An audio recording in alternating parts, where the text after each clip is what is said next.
أعوذ بالله من الشيطان الرجيم. بسم الله الرحمن الرحيم. الحمد لله رب العالمين. الرحمن الرحيم. مالك يوم الدين. إياك نعبد وإياك نستعين. اهدنا الصراط المستقيم.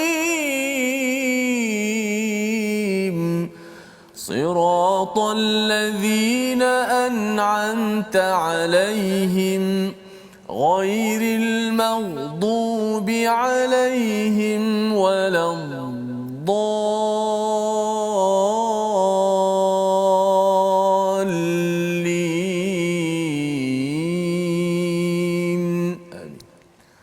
Assalamualaikum warahmatullahi wabarakatuh. Alhamdulillah wassalatu wassalamu ala Rasulillah wa ala alihi wa man walah. Syada la ilaha illallah, syada Muhammadan abduhu wa rasuluhu. Allahumma salli ala sayidina Muhammadin wa ala alihi wa sahbihi ajma'in. Amma ba'du. Kita panjatkan selawat kepada Nabi junjungan Nabi sallallahu alaihi wasallam. Kita bersyukur pada Allah Subhanahu wa taala pada hari yang berbahagia ini untuk kita meneruskan ulang kaji pada juz yang keempat. Semalam kita sudah pun melihat 10 halaman dan pada hari ini kita mengikuti halaman yang seterusnya bermula halaman 72 untuk sama-sama kita memaknai kepada anugerah daripada Allah Subhanahu Wa Taala Al-Kitab yang tidak ada kebingkukan.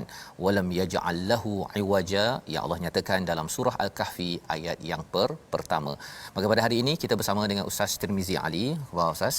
Baik, alhamdulillah Ustaz Fas ya. Saya alhamdulillah saat ini kita nak menyambung lagi Ustaz ya. Baik. Kita Kali berterusan ini ayat tentang apa Ustaz? hari ini kita masih menyambung tentang Uhud ya, bagaimana Allah memberi nasihat kepada kita sebenarnya ya tentang kalah menang itu biasa, tersilap itu biasa, yang pentingnya yang menang jangan rasa diri hebat sangat kan, dan yang kalah ataupun tersilap itu pun jangan rasa bersalah sampai kita lari daripada medan perjuangan ya. Itu antara perkara yang kita nak lihat sebelum kita masuk kepada surah An-Nisa juga daripada juz yang keempat.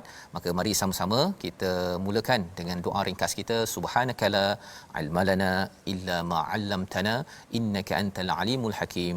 Rabbi zidni ilma. Jadi tuan-tuan yang ingin berkongsi di Facebook boleh share, boleh kongsikan, beritahu pada kawan kita nak ulang kaji juz keempat. Kalau ada yang sudah dapatkan nota Quran Time ya, boleh dah buka ya, bersedia kepada halaman 72. Kita nak memulakan dengan ayat 166. Allah mengingatkan kepada kita bahawa apa saja yang berlaku hatta di medan pertempuran, sebenarnya semua itu adalah satu rahsia yang penting yang kita ingin maklumi daripada ayat 166. Jom kita baca bersama insya-Allah. Silakan. A'udzubillahi minasyaitonirrajim. Bismillahirrahmanirrahim.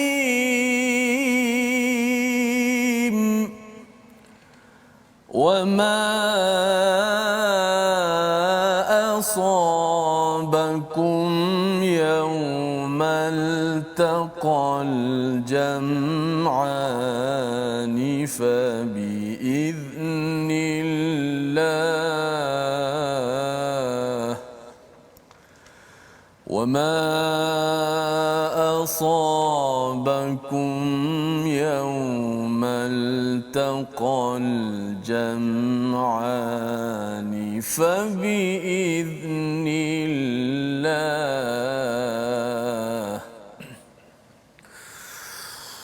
وما أصابكم يوم التقى الجمعان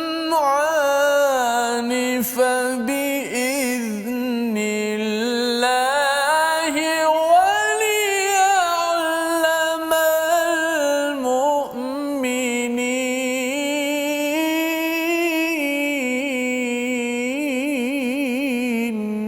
Sadaqallah.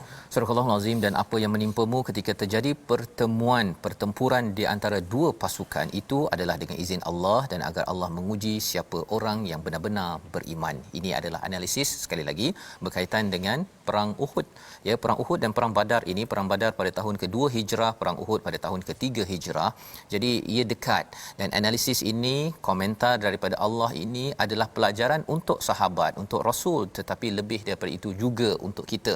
Di mana Allah menyatakan di sini, apa sahaja yang menimpamu, maksudnya bila katakan berlaku peperangan, ya, perang Uhud ataupun perang-perang sebelumnya, Badar ataupun yang selepasnya ini, perjuangan dalam hidup kita ini, kalau ada musibah, ada sesuatu yang ditentukan, ianya adalah fabiiznillah. Itu perkara yang penting kita fahami, bahawa semuanya itu adalah dengan izin Allah. Ada yang kata bahawa saya bertemu dengan orang yang menyakiti hati saya dalam hidup saya, itu adalah biiznillah. Allah sedang menyiapkan kita untuk menjadi lebih kuat dengan ujian itu. Syaratnya ialah kita menggunakan formula daripada Allah Subhanahu Wa Taala.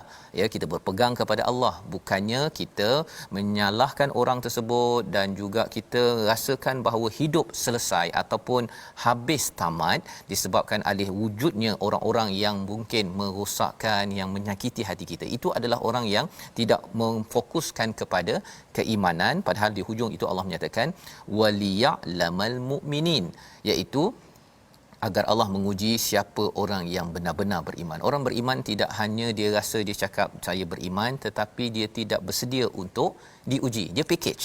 Sebagaimana nanti kita akan belajar daripada surah 29, surah Al-Ankabut.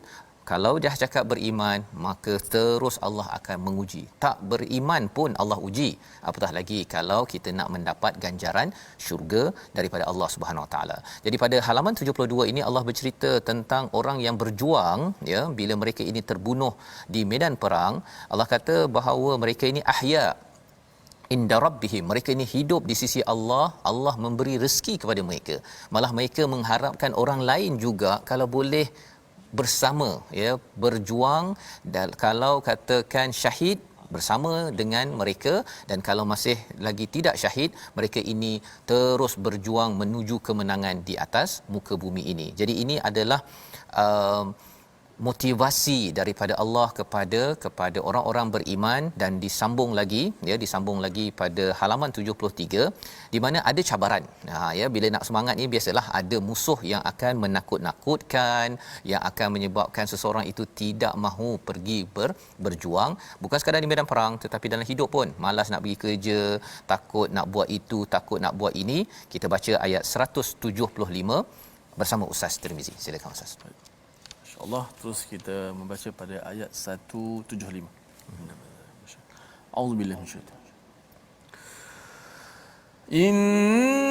Innama dzalikumus syaitanu yukhawwifu awliya'ahu fala تخافوهم إنما ذلكم الشيطان يخوف أولياءه فلا تخافوهم وخافون إن كنتم مؤمنين. صدق الله العظيم. Sesungguhnya mereka hanyalah syaitan yang menakut-nakutkan kamu dengan teman-teman setianya. Oleh itu janganlah kamu takut kepada mereka, tetapi takutlah kepadaku jika kamu orang-orang yang beriman. Sambungan daripada ayat sebelumnya, ya. Pada ayat 174 itu, maka mereka kembali dengan nikmat dan kurniaan yang besar daripada Allah. Mereka tidak ditimpa suatu bencana dan mereka mengikuti keredaan Allah. Allah mempunyai kurniaan yang besar. Ya. Jadi Allah menceritakan tentang ada orang yang berjuang, terus berjuang walaupun cedera, kerana dia tahu bahawa dia disakiti, tersakiti, dia terus berjuang. Tetapi ada juga orang yang dia stop. Dia berhenti. Dia rasa macam tak payahlah, ya, tak payah berjuang. Pasal apa? Pasal mengganggu kehidupan. Maka Allah cakap sesungguhnya mereka hanyalah syaitan yang menakut-nakutkan kamu dengan teman-teman setianya. Oleh itu janganlah kamu takut kepada mereka, tetapi takutlah pada Allah Subhanahu Wa Taala. Orang yang takut kepada Allah adalah orang yang akan berjuang dalam hidup. Dia tahu bahawa risiko paling besar ialah bila tidak berjuang. Risiko paling besar bila diarahkan untuk buat yang bersungguh-sungguh dalam kehidupan, dia tak buat bersungguh-sungguh.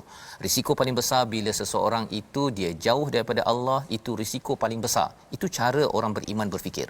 Tetapi orang yang tidak beriman, dia rasa bahawa kalau dia tak pergi berjuang, dia duduk relax, kalau dia pergi bekerja pun dia duduk goyang kaki, yang penting hujung bulan dia dapat gaji contohnya, ataupun dia ambil daripada sumber-sumber yang tidak betul, maka itu akan menyebabkan dia mungkin dapat kemewahan, dia dapat kesenangan jangka masa pendek, tetapi jangka masa panjangnya tidak seperti mana yang kita belajar dalam halaman 72. Orang-orang yang syahid yang berjuang itu dia amat farihin, mereka amat suka dengan kurniaan daripada Allah Subhanahu Wa Taala. Jadi pada halaman 73 ini ada beberapa panduan. Allah beritahu tentang jangan kamu menyangka orang yang kufur itu, kafir itu, jangan sekali orang yang kafir itu menganggap bahawa tempoh waktu yang kami berikan kepada mereka lebih baik baginya. Itu adalah cara berfikir yang tidak betul. Ya, dia ingatkan bahawa kalau saya kaya, saya tak sembahyang, saya tidak beriman pada Allah, saya tak solat, saya rasa ya Allah suka saya. Sebenarnya Allah kata apa? Sesungguhnya ayat 178, sesungguhnya tempoh waktu yang kami berikan kepada mereka hanyalah agar dosa mereka semakin bertambah dan mereka akan mendapat azab yang hina. Allah bagi peluang, tetapi kalau katakan itu menyebabkan makin sombong, Allah bagi lagi, habiskan, dapatkan segala-galanya di dunia, akhirat no way, kamu akan mendapat kehinaan. Dan ini disambung pada halaman 74 ya. Pada halaman 74 ini kita diingatkan bagaimana mindset orang beriman, dia selalu ingin berjuang ya, sanggup sampai di medan perang, pasal pada akhirnya kita semua akan merasai mati. Kan, sama ada di medan perang ke, atas katil ke, apa ketika memandu ke ustaz ya, pasti akan merasai mati. Setiap nafas kita bernafas ini, kita keluar satu nafas ya, maksudnya kita makin dekat dengan apa yang dinamakan sebagai al-maut. Setiap nafas, kullu nafsin, setiap diri ya, diri yang bernafas tu, nafas je dah dekat dah dengan mati. Apa ayatnya? Ayat 185 daripada halaman 74 surah Ali Imran. Kita baca bersama Ustaz Tirmizi. Auzubillahi minasyaitanir rajim. Kullu nafsin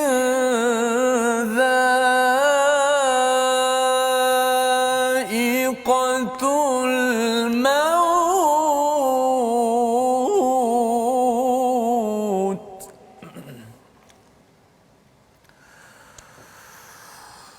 wa innama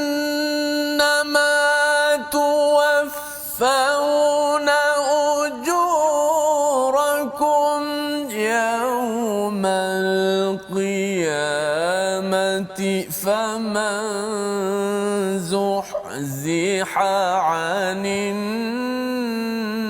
nari wa udkhilal jannata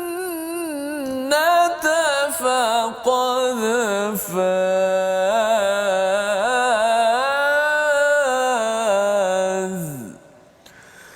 wa mal hayatud dunya illa mata'ul ghurur.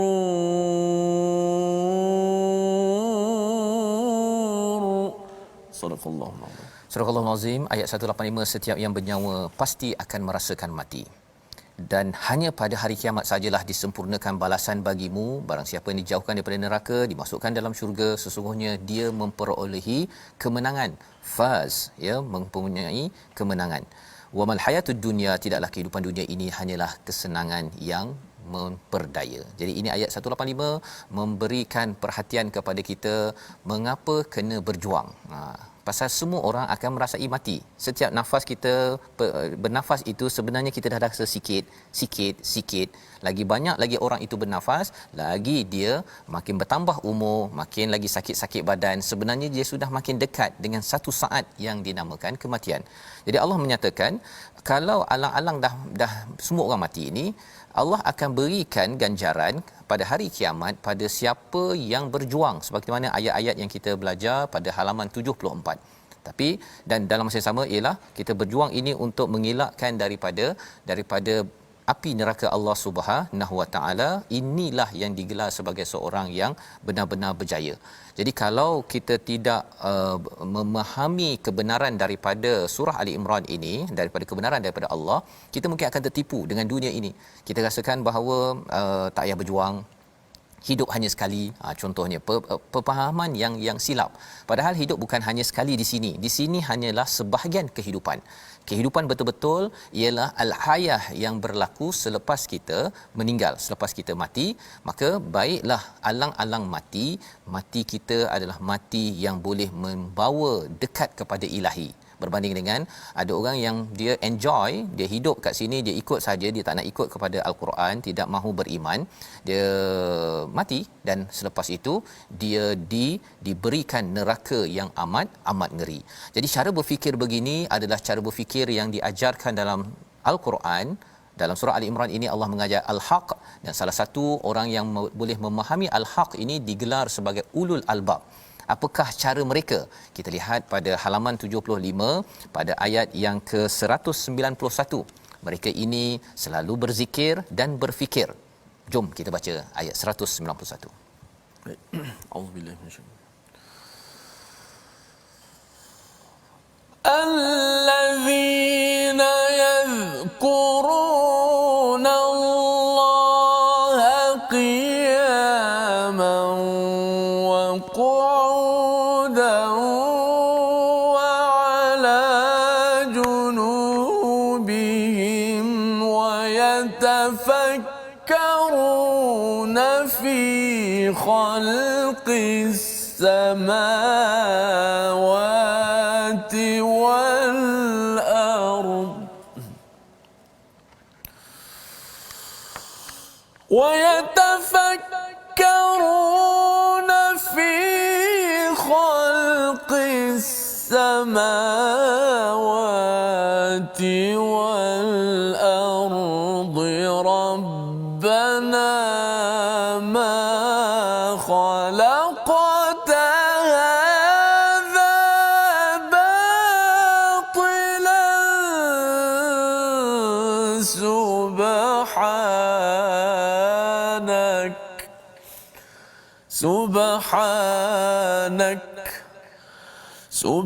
سبحانك فقنا عذاب النار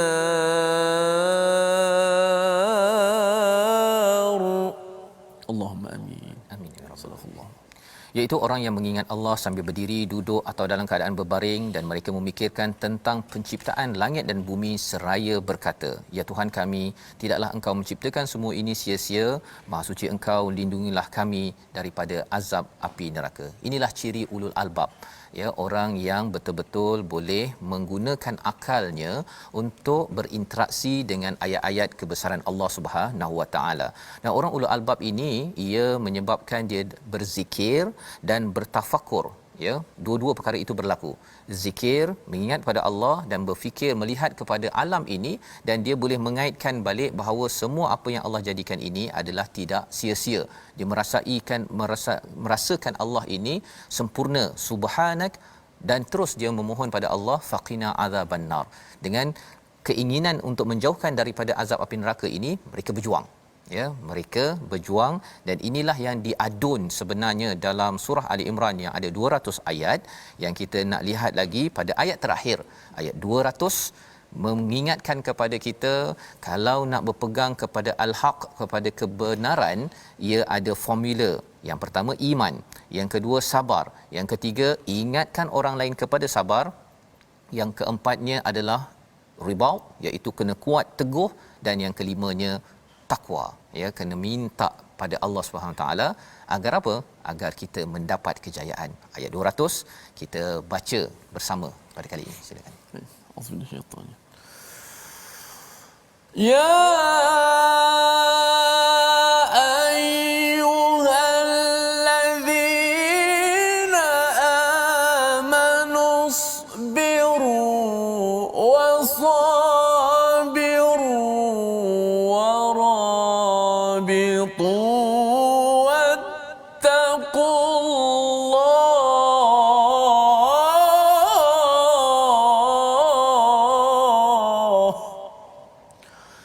واتقوا الله لعلكم تفلحون صدق الله.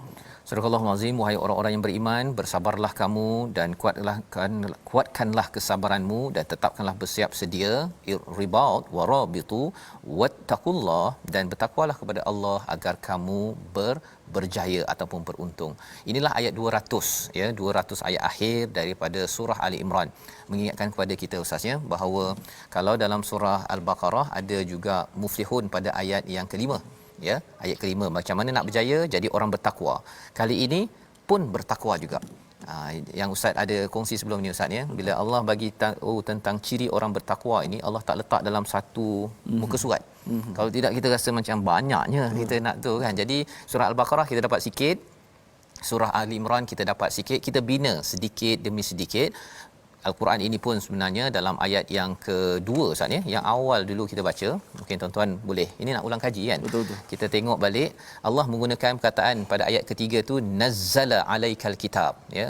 Kitab Al-Quran ini diturunkan sedikit-sedikit daripada langit bawah kepada Nabi sallallahu alaihi wasallam, itu bukan sekaligus ya. Pada malam Lailatul Qadar pada bulan Ramadan diturunkan sekaligus ya, tetapi turun pada Nabi sedikit-sedikit. Kerana apa? Kerana ia adalah proses yang penting kita faham. Quran bukannya harap tuan-tuan terus sempurna faham, terus sempurna menjadi orang beriman, tidak. Allah bagi masa. Selagi nafas dipinjamkan kepada kita, itu tandanya Allah memberi ruang untuk kita beriman, terus bersabar, terus mengingatkan orang lain, wasabiru, sesama sendiri untuk bersabar ya, tak boleh seorang-seorang saja bersabar untuk bersama Quran, untuk berjuang. Warabitu, kena kuat sikit semangat ya, macam tuan-tuan ribaut, tunggu depan TV, tunggu depan Facebook contohnya, nak bertahan sampai pukul 1, dan akhirnya kita bertakwa pada Allah. Kerana takwa itu kita betul-betul serius minta tolong Allah, tolong jauhkan daripada cabaran hidup ini dengan pertolongan daripada Allah. Allah kata kalau ikut pada langkah-langkah ini la'allakum tuflihun ya, kalau betul-betul insya-Allah boleh berjaya. Jadi ini adalah kesimpulan ataupun penutup surah Ali Imran. Kita ingin rehat sebentar, nanti selepas daripada rehat nanti kita nak menyambung surah keempat. Surah apa tuan-tuan? Surah An-Nisa, di mana kita akan melihat 5 halaman yang berbaki dalam juz yang keempat sebelum kita menutup tirai kita pada hari ini. Kita berehat sebentar. My Quran Time, baca faham amal insya-Allah.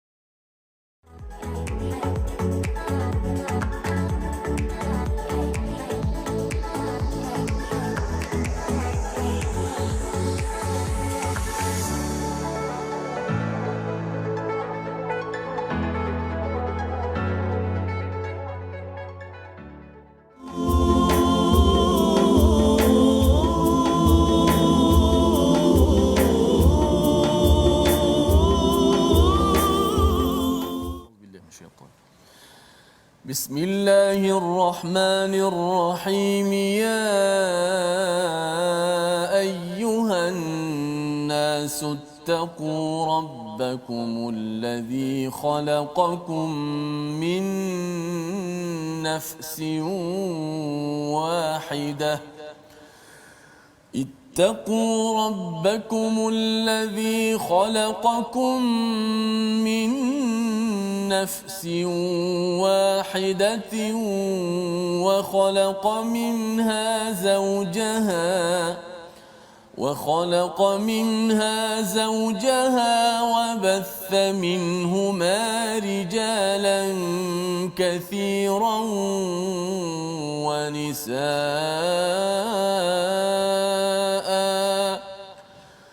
واتقوا الله الذي تساءلون به والأرحام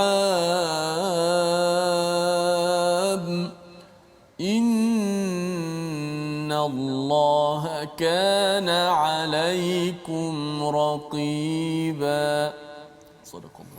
Surah Al-Azim, kita kembali dalam My Quran Time, baca faham amal. Kita sedang mengulang kaji Ustaz ya. Pada hari ini juz yang keempat, dan menariknya bila kita nak masuk bahagian kedua ni, surah baru pula Ustaz ya. Surah An-Nisa, surah wanita ya. Ada dua surah Ya, dua surah ya, kita berada pada dua surah berbeza, dan alhamdulillah kita sudah mengulang kaji pada surah Ali Imran 200 ayat itu sebagai panduan untuk kita menguatkan prinsip al-haq dalam kehidupan, dan salah satu tandanya kita sedia untuk berjuang dalam harta dan juga pada keluarga. Surah An-Nisa ini adalah satu lagi perjuangan menguruskan hal-hal kekeluargaan yang juga ada kaitan dengan harta. Jadi harta dan juga keluarga ini dua perkara yang sentiasa wujud, dan Allah memulakan pada ayat pertama, wahai manusia, bukan sekadar untuk orang beriman, wahai manusia, bertakwalah kepada Tuhanmu yang telah menciptakanmu daripada diri yang satu dan menciptakan pasangannya daripada dirinya, dan daripada kedua-duanya Allah mengembang biakkan lelaki perempuan yang banyak. Bertakwalah kepada Allah yang dengan namanya kamu saling meminta, dan dengan hubungan kekeluargaan sesungguhnya Allah selalu menjaga dan mengawasimu. Apakah mesej yang ada dalam ayat ini? Kita bersama dengan rakan-rakan kita di online. Kita mulakan dahulu dengan Ustaz Zaim online. Bismillahirrahmanirrahim. Ayat ini mengingatkan kita sama-sama, mengingatkan diri saya tuan-puan, bahawa sesungguhnya takwa ini sangat penting. Kerana apa diulang perkataan takwa ini sebanyak 2 kali dalam ayat ini? Kerana apa kita kena perlu bertakwa tuan-puan adalah kerana saya dan kita semua tuan-puan diciptakan daripada Adam dan juga Hawa. Dan daripada dua orang ini maka berkembang biaklah manusia sehingga terciptalah kita pada hari ini. Dan kenapa kita kena bertakwa dalam ayat ini? Allah ingatkan bahawa kita ini sentiasa meminta kepada Allah Subhanahu Wa Taala atas nama-namanya yang indah. Maka dengan itu tuan-puan, kita diingatkan bertubi-tubi dalam ayat ini supaya kita sama-sama bertakwa kepada Allah Subhanahu Wa Taala. Wallahu a'lam bissawab. Terima kasih diucapkan pada saudara Ustaz Zaim ya, mengingatkan kepada kita agar bertakwa ya, kerana bila kita bertakwa kita sedar bahawa kita ini adalah manusia datang daripada Adam dan Hawa, dan perlu kita menjaga salah satu daripadanya adalah arham ya, kita menjaga hubungan silaturahim di kalangan kita.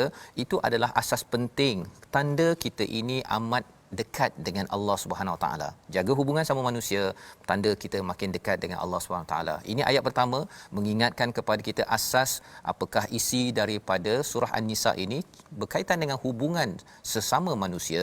Salah satu hubungan yang telah dirosakkan dalam jahiliah ialah hubungan dengan manusia yang bernama wanita. Mungkin itu ibunya, mungkin itu kakaknya, mungkin itu adiknya, tetapi wanita dipandang second class, kelas kedua dalam jahiliah.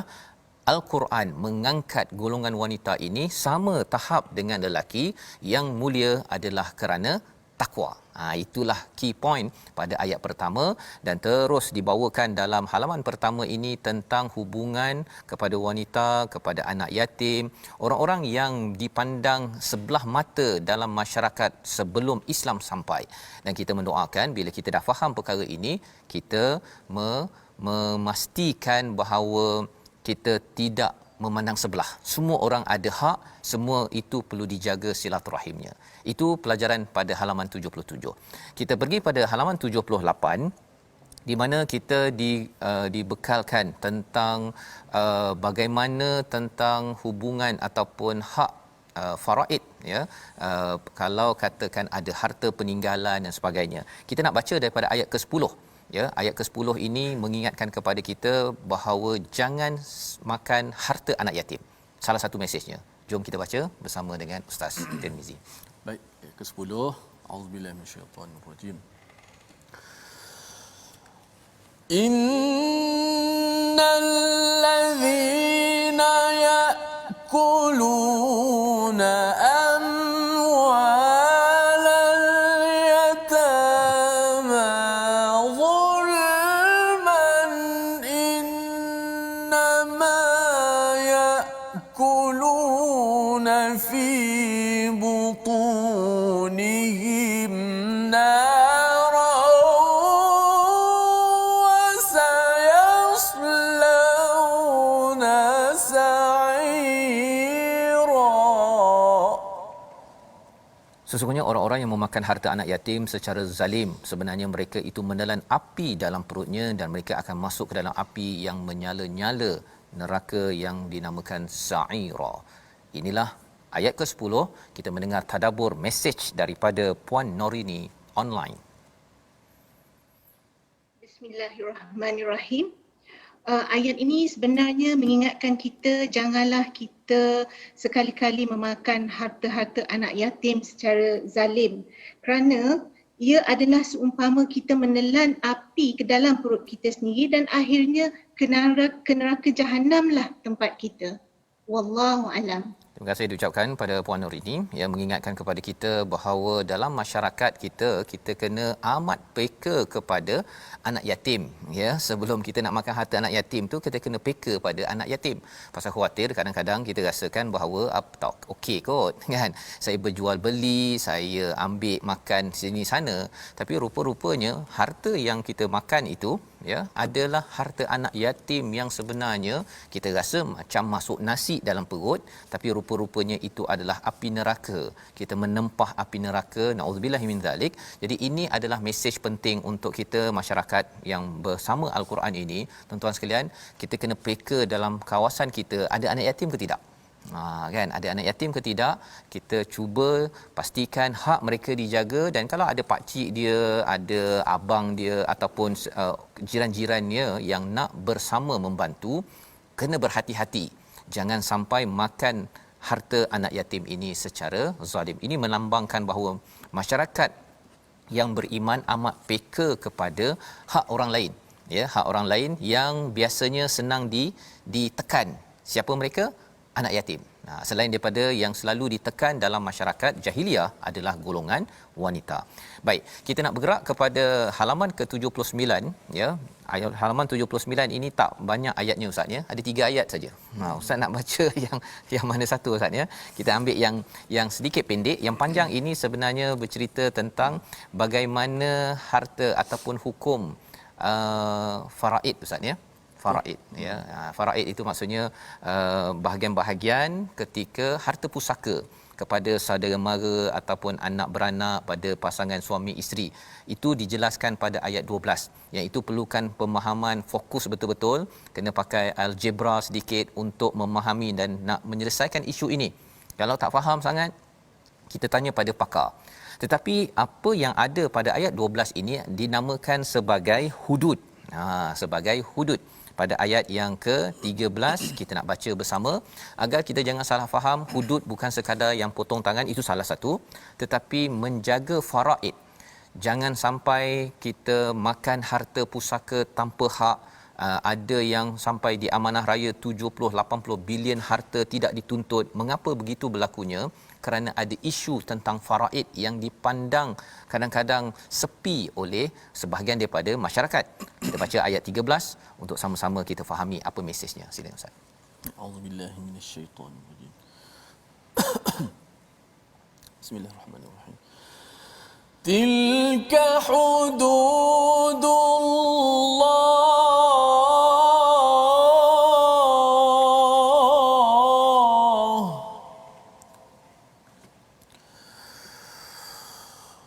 ومن يطع الله ورسوله يدخله جنات تجري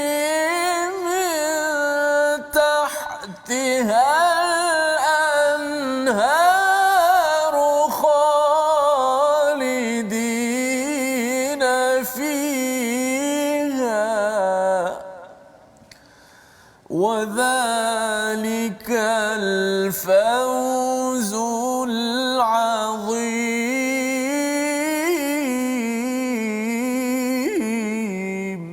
صدق الله. Itulah batas-batas Allah, barang siapa mentaatinya dan Rasulnya, dia akan memasukkannya ke dalam syurga-syurga yang mengalir di bawahnya sungai-sungai. Mereka kekal di dalamnya, itulah kejayaan yang besar.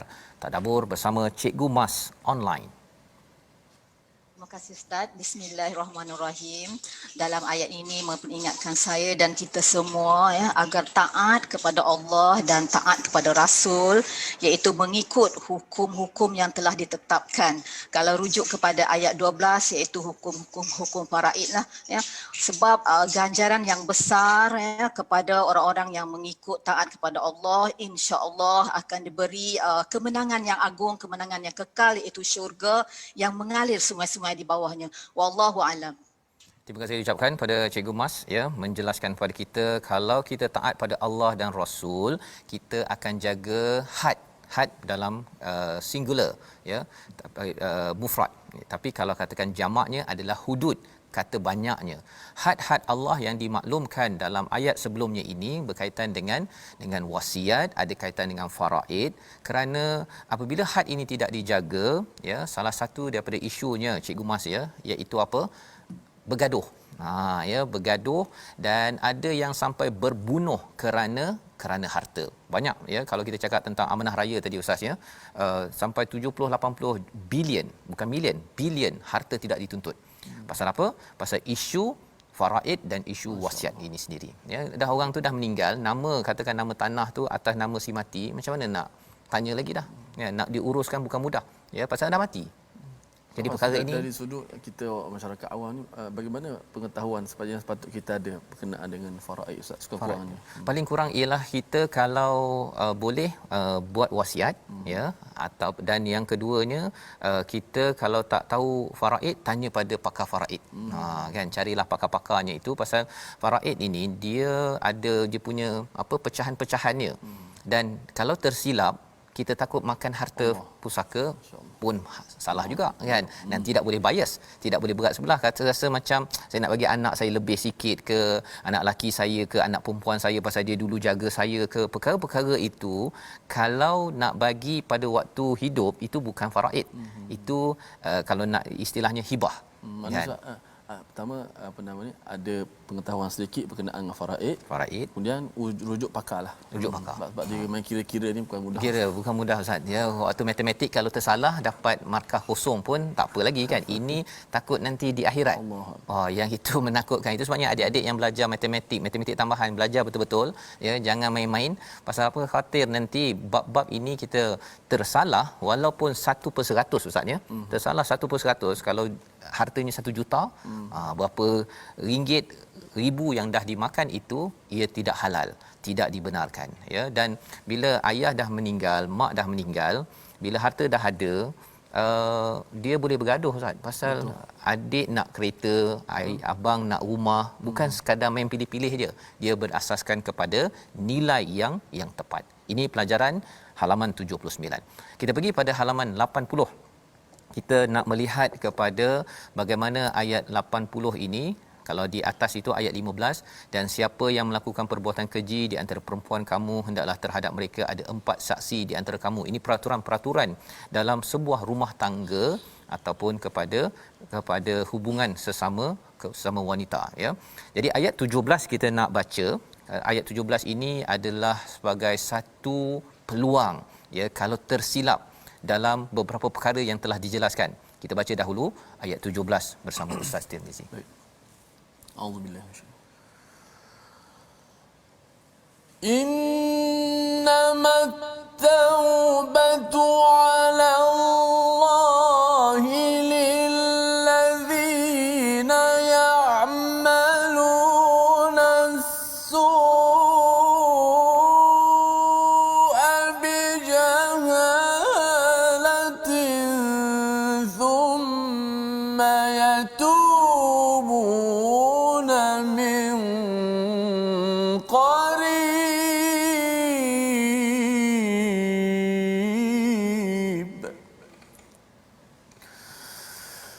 thumma yatubuna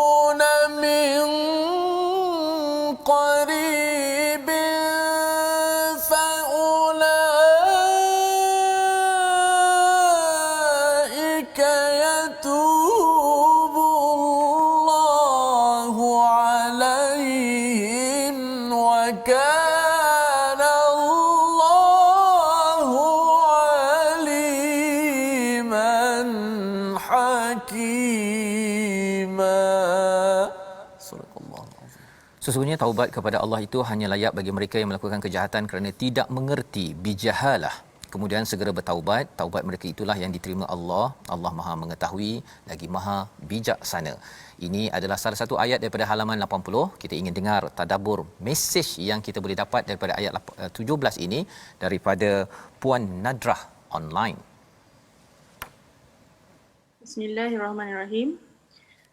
Ayat ini mengingatkan saya yang Allah menerima taubat sekiranya saya segera bertaubat selepas melakukan kejahatan, na'udzubillah, kerana saya tidak tahu. Sesungguhnya Allah Maha mengetahui lagi Maha penyayang. Wallahu a'lam. Nadrah, kalau saya tanya, kalau buat jahat tapi dah tahu macam mana, Allah terima ke tak terima taubat kita? Allah tetap terima sekiranya kalau kita bertaubat sungguh-sungguh dan meninggalkan segala perbuatan yang kita dah buat. Baik, terima kasih ya. Sebenarnya istilah bijahalah ini mungkin kadang-kadang keliru Ustaz ya. Bijahalah ini bukan sekadar pasal dia ini dah belajar Quran, kemudian dia terus jadi dia ni berilmu. Jadi kalau dia buat salah, dia terus tak diterima taubat ya. Bijahalah ini maksudnya adalah kadang-kadang kita ada ilmu pun, ada ilmu tetapi orang jahil bukan kerana Abu Jahal itu dia tak ada ilmu, tetapi kerana dia ini tidak memanfaatkan ilmu yang ada dan dia tidak mengenal Tuhan yang sebenarnya. Orang yang tak kenal pada Tuhan sebenarnya, belajar Quran ke, dia banyak ilmu ke, tetapi bila dia tak sedar Tuhan ini amat powerful, amat kuat, berkuasa dan dia tidak rasa kedekatan kepada Tuhan, orang itu digelar sebagai jahil ya. Jadi bijahalah di sini ialah kita buat silap kerana kita ini, salah satu pendapat ulama ialah kerana kita mungkin belajar tetapi tidak cukup mencapai kepada tahap orang yang berilmu, yang kenal Allah sebenar-benarnya. Orang kenal Ustaz ya, kalau orang kenal kepada seseorang raja lah contohnya, dia akan buat berbeza dengan orang yang tak kenal raja. Kan? Kalau kita kenal ayah kita contohnya lah kan, ataupun kenal mak kita, kita tak akan buat apa yang mak kita tak suka. Tapi kalau kita tak kenal ya, kalau kita tak kenal, kesannya ialah kita pun rasa tak kisahlah kan, mak suka ke tak suka, itu maksudnya tak kenal. Maksudnya kita tidak betul-betul mencintai kepada mak kita. Jadi lebih daripada itu, walillahil masalul a'la, bagi Allah bila kita kenal maka kita cinta. Kalau kita cinta, maka kita tidak akan buat apa yang menyakitkan ataupun yang tidak disukai oleh Allah yang kita cintai. Jadi orang yang jahil, dia terbuat perkara ini, dia terus bertaubat min qarib, dengan cepat, maka Allah kata Allah akan terima taubatnya. Ini pelajaran pada halaman 50 ataupun halaman 80. Kita pergi pada halaman akhir pada halaman 81 pada ayat 20. Ya, ini cerita pasal keluarga ni. Coach Jamil di online, tapi kita baca dahulu ayat 20. Ustaz, silakan. Auzubillahi minasyaitanir. وَإِنْ أَرَدْتُمُ اسْتِبْدَالَ زَوْجٍ مَكَانَ زَوْجٍ وَآتَيْتُمْ إِحْدَاهُنَّ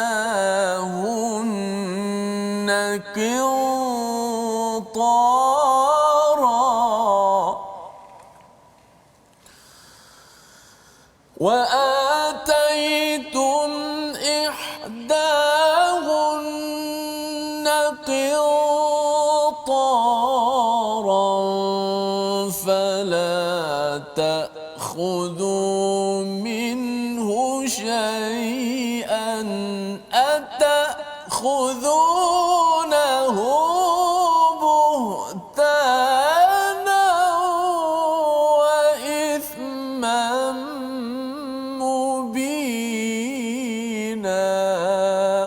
صدق الله. Dan jika kamu ingin menggantikan isterimu dengan isteri yang lain sedangkan kamu telah memberikan kepada seorang di antara mereka harta yang banyak, maka janganlah kamu mengambil kembali sedikit pun daripadanya. Adakah kamu akan mengambilnya kembali dengan jalan tuduhan yang dusta dan dengan dosa yang nyata? Coach Jamil online. Terima kasih Tuan Fazrul, Ustaz Tir. Ayat ke-20 surah An-Nisa. Dalam ayat ini Allah memberi soalan, Allah bertanya, dan soalan ini menjadi peringatan tegas untuk kita semua, terutamanya untuk suami, jangan nak menganiaya isteri. Yang mana isteri tu, kalau cerita ni dalam ayat ini, kita dah bercerai dan ada isteri baru, pergi ambil harta, pergi enaya, memberi kata-kata dusta kepada isteri yang lama.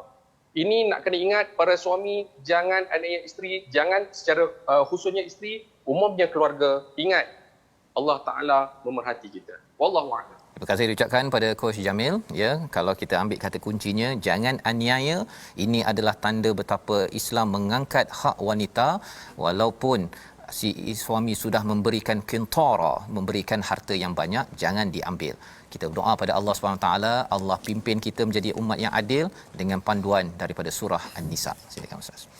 Bismillahirrahmanirrahim. Alhamdulillah wassalatu wassalamu ala Rasulillah. Allahumma rzuqna rizqan wasi'an mubarakan. Ya Allah, ya Tuhan kami, kurniakanlah kepada kami rezeki yang luas ya Allah. Rezeki yang barakah ya Allah. Rezeki yang halal lagi baik dan barakah ya Allah. Berkatilah apa-apa sahaja yang Kau anugerahkan kepada kami ya Allah. Ya Allah, jauhkanlah kami daripada rezeki yang haram ya Allah.